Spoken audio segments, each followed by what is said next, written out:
pendidikan pemilih kan gini Mbak, pendidikan bagaimana kita menyiapkan pemilih pemula maupun pemilih yang belum mengetahui secara mendasar terkait dengan pemilih itu sendiri. Kenapa pemilih pemula menjadi target kita? Karena pemilih pemula yang akan menjembatani menjadi tongkat estafet kita ke depan. Mereka yang akan mewarisi apa yang terjadi hari ini. Sebenarnya menentukan berhasilnya sebuah proses pemilu itu ada di badan ad hoc, bukan di provinsi atau di RI. Tapi kalau badan ad hoc kita tidak mampu, tidak punya kapasitas, maka akan rusak di TPS, begitu. Assalamualaikum warahmatullahi wabarakatuh. Hai teman pemilih, ketemu lagi nih bersama Aras Triana Putri dalam podcast Andun Berkabar KPU Provinsi Bengkulu, karena setiap suara itu bermakna. Teman pemilih, kali ini kita akan mengangkat tema yang sangat menarik ini teman pemilih. Karena kita akan mengenal KPU Provinsi Bengkulu ini sendiri lebih dekat. Tema kita kali ini yaitu mengenai eksplorasi fungsi divisi sosialisasi pendidikan pemilih, partisipasi masyarakat, dan SDM dalam menjaga integritas demokrasi di Bengkulu.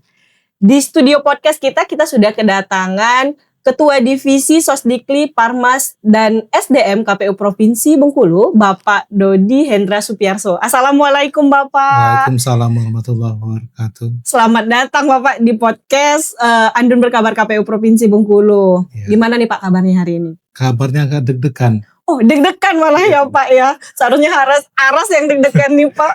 Karena suatu kehormatan untuk Aras bisa berbincang-bincang dengan Bapak beberapa menit ke depan ini langsung memandu untuk berbincang-bincang kita pada hari ini Bapak. Nah Pak, sebelum kita lanjut untuk berbincang-bincang, mungkin dari teman pemilih banyak yang masih belum mengenal nih dan ingin lebih tahu tentang siapa sih sebenarnya Bapak Dodi Hendra Supiarso itu sendiri dan bagaimana pengalamannya sendiri mungkin sehubungan dengan pemilihan. Boleh Bapak memperkenalkan diri terlebih dahulu? Ya, selamat pagi teman-teman pemilih. Nama saya Dodi Hendra Supiarso, seperti dikenalkan oleh Mbak Aras tadi. Saya punya pengalaman sebagai penyelenggara pemilu itu dimulai tahun 2003. 2003 sampai 2008 sebagai anggota KPU Kabupaten Rejang Lebong. Dari kabupaten ya Pak, dari Rejang Lebong. Kemudian saya pernah beraktivitas di LSM segala macam. Kemudian di tahun 2017 saya aktif kembali di penyelenggara pemilu sebagai Bawaslu. 2017 sampai 2023. Nah kemudian menjadi anggota KPU Provinsi Bengkulu tahun 2023 sampai sekarang. Jadi udah sangat berpengalaman tentunya ya Pak, sudah dari KPU Kabupaten malah sudah ke Bawaslu juga dan sekarang menjabat di KPU Provinsi Bengkulu di divisi Sosdikli, Parmas, dan SDM ya Pak ya. Nah Pak, tadi sudah ada singgung nih Pak mengenai tema kita sehubungan dengan fungsi dari divisi Sosdikli, Parmas, dan SDM itu sendiri.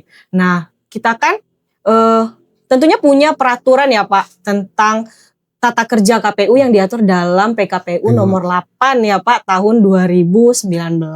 Nah, di dalam PKPU ini sendiri tentunya sudah menjelaskan fungsi-fungsi dan tugas-tugas dari masing-masing bagian sebenarnya ya Pak ya. Nah, boleh nih Pak dijelaskan dulu kepada teman pemilih juga nih Pak. Mungkin apa sih fokus utama dari divisi ini Pak? Boleh Pak. Sebenarnya kalau dari fungsi dan tugas tidak ada bisa dipilahkan seperti itu Mbak Aras. Ya, karena apa? Karena kita ini saling melengkapi. Satu kesatuan sebenarnya ya Pak. Jadi kalau kita melihat fungsi sosialisasi, fungsi pendidikan pemilih, dan fungsi SDM dan Parmas itu adalah bagian yang sama.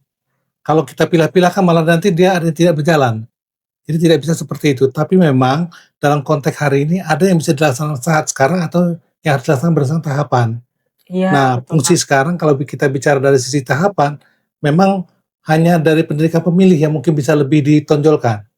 Untuk sekarang pendidikan pemilih ya Pak ya? Karena tidak ada tahapan. Kalau terkait dengan SDM kan kita butuh tahapan untuk rekrutmen. Kalau sosialisasi kan lebih kepada apa saja tentang terkait dengan perubahan undang-undang yang harus disampaikan. Karena apa? Seperti kita ketahui bahwa revisi undang-undang terkait dengan pemilih lagi digodok untuk dipersiapkan. Jadi kita menunggu juga apa yang menjadi hal-hal penting yang akan terjadi perubahan dalam undang-undang tersebut. Begitu Mbak Aras. Dan itu pun kalau misalnya ada perubahan tentunya bakal langsung kita informasikan ya Pak di media sosial kita tentunya ya Pak ya. Itu tanggung jawab kita untuk mensosialisasikan Mbak Aras. Betul. Jadi itu jadi fokus utamanya itu sendiri tidak bisa untuk dipisah-pisahkan ya Pak ya, karena satu kesatuan. Nah, kalau untuk tadi sudah disinggung mengenai pendidikan pemilih itu sendiri. Tentunya pendidikan pemilih itu kan harus prosesnya harus berkelanjutan nih ya Pak ya, bukan hanya pada saat kita dalam proses penyelenggaraan ya Pak, tapi pada saat sekarang ini pun kita juga harus terus melakukan sosialisasi mengenai pendidikan pemilih itu sendiri. Nah, bagaimana sih Pak Bapak menerjemahkan mengenai amanat PKPU sehubungan dengan pendidikan pemilih secara berkelanjutan itu sendiri? Jadi pendidikan pemilih kan gini Mbak, pendidikan kan bagaimana kita menyiapkan pemilih pemula maupun pemilih yang belum mengetahui secara mendasar terkait dengan pemilih itu sendiri. Kenapa pemilih pemula menjadi target kita? Karena pemilih pemula yang akan menjadi menjembatani menjadi tongkat estafet kita ke depan. Mereka yang akan mewarisi apa yang terjadi hari ini. Maka itu penting kita untuk mentegaskan kembali bahwa pendidikan pemilih itu menjadi bagian penting dalam proses pemilihan ini. Nah, harapan kita memang dalam pendidikan pemilih ini bukan hanya sekali dua kali, tapi betul-betul menjadi agenda rutin untuk kita sampaikan kepada mereka. Harapan kita memang setiap pemilih pemula ini mengetahui arti penting fungsi mereka untuk memilih. Karena ada sebagian tren hari ini bahwa pemilu tidak lagi menjadi hal yang menarik bagi mereka. Mereka menganggap pemilu itu hanya sekedar apa ya? Sekedar acara tahunan ya Pak ya, mungkin. semacam seremonial. Oh, seremonial. Mereka hadir itu hanya ke TPS, memilih pun dengan pesanan tanpa mempertimbangkan risiko yang akan mereka terima setelah pasca pemilihan. Padahal resikonya untuk menentukan 5 tahun ke depan ya Pak setelah ya. terpilih calon itu kan dampaknya kepada mereka juga begitu. Betul Bapak. Jadi lebih ke menyorotnya ke pemilih pemula ini ya Pak ya. Nah, untuk ini agenda kita sendiri apa nih Pak yang sudah berjalan kira-kira, boleh Pak di-spill? Ya, kalau kemarin kita sudah melaksanakan pendidikan pemilih itu di salah satu SMA di Kota Bengkulu untuk melakukan pendidikan pemilih. SMA Negeri 7 mungkin ya kita bisa spill di sini ya Pak ya. Itu pun berjalan cukup seru ya Pak? Iya, kalau dari pelaksana alhamdulillah cukup menggembirakan, antusias daripada pemilih pemula untuk memahami tentang pemilu itu luar biasa. Jadi antusias dari pemilih pemula itu sendiri juga luar biasa ya Pak ya. Itu tadi teman pemilih salah satu strategi dari divisi ini untuk terus melakukan pendidikan pemilih secara berkelanjutan. Nah Pak, selanjutnya ini langkah-langkah apa nih Pak yang harus dilakukan untuk mendorong masyarakat Bengkulu itu sendiri untuk lebih aktif mungkin nanti pada saat pemilihan selanjutnya? Gimana tuh Pak? Jadi begini Mbak, kita bicara pengalaman kemarin ya. Pengalaman kemarin kita mengedepankan salah satu trik kita adalah bagaimana memberi keyakinan pada pemilih-pemilih ini bahwa mereka terdaftar sebagai pemilih di DPT. Jadi cek DPT online itu menjadi agenda rutin, agenda yang strategis kita sampaikan kepada masyarakat sebagai materi sosialisasi. Langsung kita praktek di lapangan untuk memberikan pemahaman tentang bahwa mereka terdaftar di DPT. Ternyata itu memberikan dampak kepada mereka untuk yakin bahwa mereka itu bisa memilih. Nah, ini yang menurut saya menjadi salah satu strategi yang berhasil untuk kita teruskan ke depan. Jadi cek DPT online ini bukan hanya pada saat pemilu, tapi sampai sekarang pun tetap masih kita sosialisasi kepada masyarakat untuk memastikan mereka sudah terdaftar atau belum. Jadi masyarakat sendiri sudah mengetahui kalau mereka sudah terdaftar sehingga antusias dari mereka sendiri untuk memilih itu juga cukup tinggi nantinya ya Pak diharapkan. Pak, kalau tadi kita sudah membahas mengenai langkah-langkah mungkin strategi-strategi yang kita lakukan dalam melakukan pendidikan pemilih itu sendiri. Nah, di sini Aras mau menanyakan lagi terkait dengan mungkin SDM-nya nih, Pak. Nah, bagaimana kita memastikan rekrutmen dan pembinaan dari badan ad hoc mungkin mulai dari pada saat proses perekrutan mereka sendiri sampai mereka melakukan mungkin sosialisasi juga ya Pak ke masyarakat. Boleh Pak dijelaskan? Ya, jadi memang betul Mbak Aras, karena terkait dengan ujung tombak itu ada badan ad hoc. Sebenarnya menentukan berhasilnya sebuah proses pemilu itu ada di badan ad hoc, bukan di provinsi atau di RI. Tapi kalau badan ad hoc kita tidak mampu, tidak punya kapasitas, maka akan rusak di TPS, begitu. Karena mereka yang menyentuh langsung lapisan masyarakat sendiri ya Pak ya. Nah, maka dalam proses rekrutmen badan ad hoc ini perlu betul-betul menjadi proses pengawasan yang sangat urgen, sangat penting untuk kita pastikan bahwa proses rekrutmen tidak punya kesalahan. Nah, biasanya dalam proses rekrutmen badan ad hoc ini akan selalu persoalan terkait dengan masalah netralitas. Karena banyak pemilih yang tanpa sadar, tanpa sepengetahuan mereka, ternyata mereka menjadi anggota partai politik. Nah, ini yang jadi persoalan. Karena apa? Karena salah satu syarat untuk menjadi badan ad hoc atau penyelenggara pemilu itu tidak pernah menjadi anggota partai politik, minimal 5 tahun.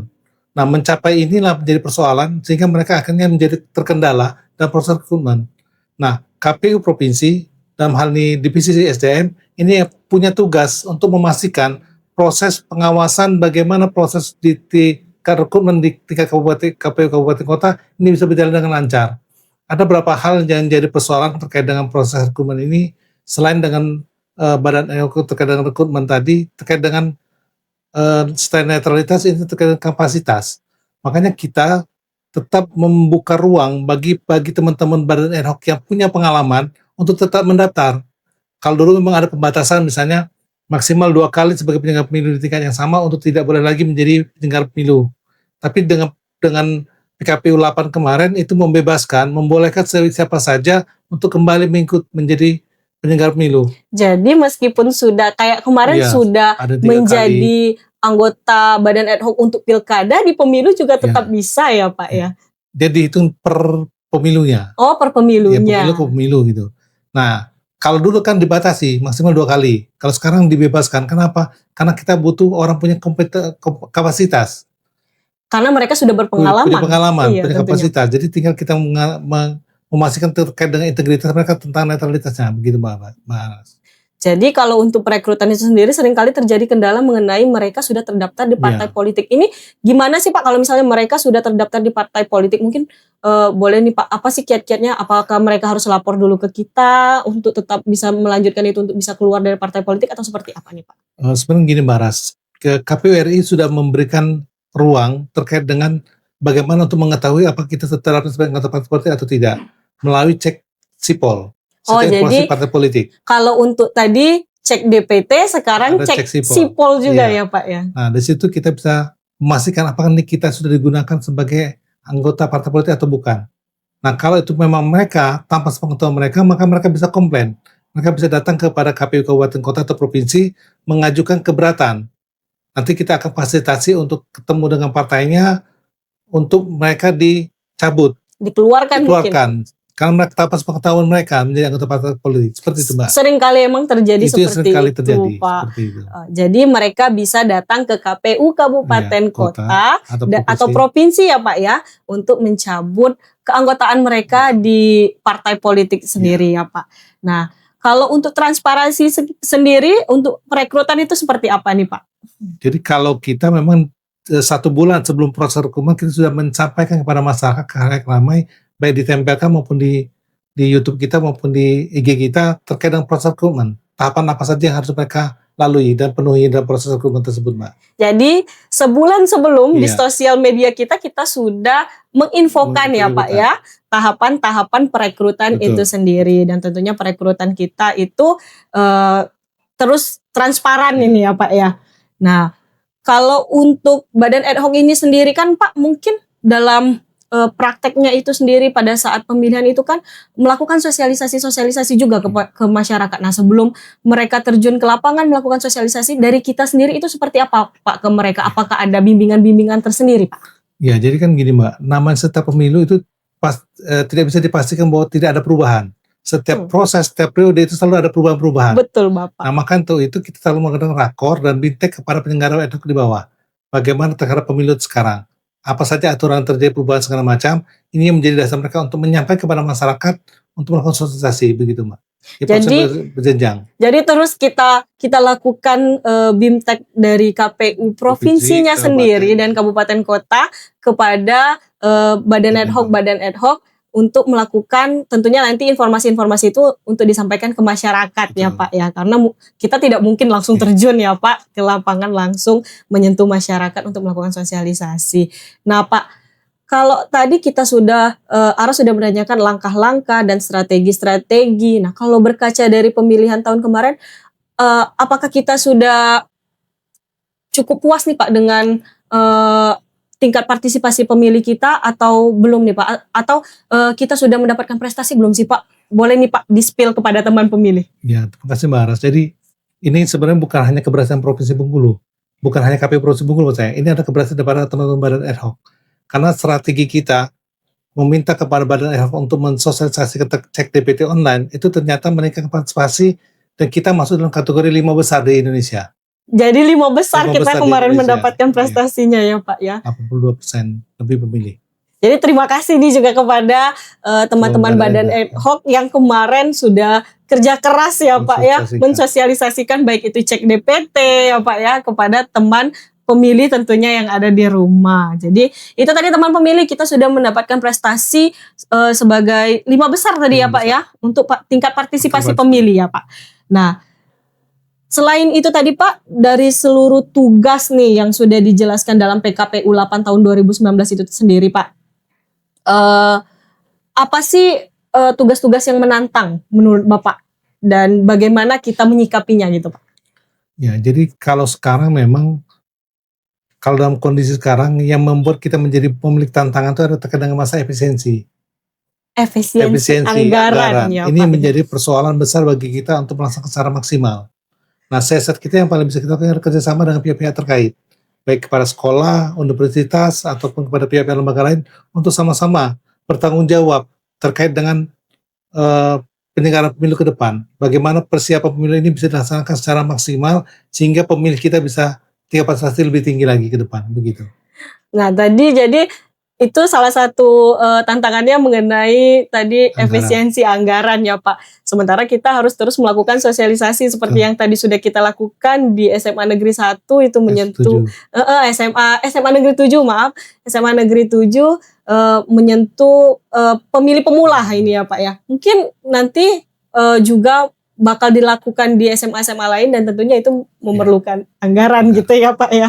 Nah, jadi itu tadi teman pemilih bincang-bincang kita bersama Ketua Divisi Sosdikli, Parmas dan SDM KPU Provinsi Bengkulu. Nah Pak, sebelum Aras tutup mungkin ada nih pesan-pesan dari Bapak kepada teman pemilih kita yang ada di rumah sehubungan dengan partisipasi pemilih ataupun tugas dari Divisi Sosdikli itu sendiri Pak. Boleh Pak? Ya, terima kasih Mbak Aras. Jadi ada 2 hal yang menurut saya penting untuk kita pemilih sehari ini. Pertama, memastikan bahwa mereka sudah terdaftar atau belum melalui cek DPT online. Yang kedua, memastikan kembali status mereka, apakah mereka sudah menjadi anggota partai politik atau tidak. Saya tidak mengatakan bahwa tidak boleh menjadi anggota partai politik, tapi kalau memang kita menjadi anggota partai politik juga harus pasti. Nah, kepastian itu diperoleh melalui cek sipol tadi. Jangan sampai kita menjadi anggota partai ternyata tidak terdaftar, atau kita tidak mau menjadi anggota partai tetapi terdaftar sebagai anggota partai. Nah, ini penting jauh-jauh hari kita ketahui supaya apa? Supaya kita bisa melakukan proses perbaikannya ke depan. Jadi proses cek DPT, cek sipol ini memang ada kendala juga terkait dengan efisiensi hari ini, tidak bisa dibuka setiap hari, hanya pada saat Sabtu itu bisa dibuka. Karena KPU RI memberikan waktu hanya di hari Sabtu untuk cek DPT online ataupun sipol bisa diakses, gitu Mbak. Jadi untuk teman pemilih terus pantau baik itu dari cek DPT online dan juga tadi di aplikasi Sipol ya Pak ya. Dan tadi juga ada info sedikit bahwa untuk mengakses cek DPT dan juga Sipol ini bisa diakses pada hari Sabtu gitu ya Pak ya. Mungkin teman pemilih itu bincang-bincang hangat kita dengan Pak Dodi. Terima kasih Bapak sudah mampir, sudah memberikan penjelasan-penjelasan dan sosialisasi kepada teman pemilih. Saya Aras Triana Putri dan kru yang bekerja mohon pamit undur diri. Wassalamualaikum warahmatullahi wabarakatuh.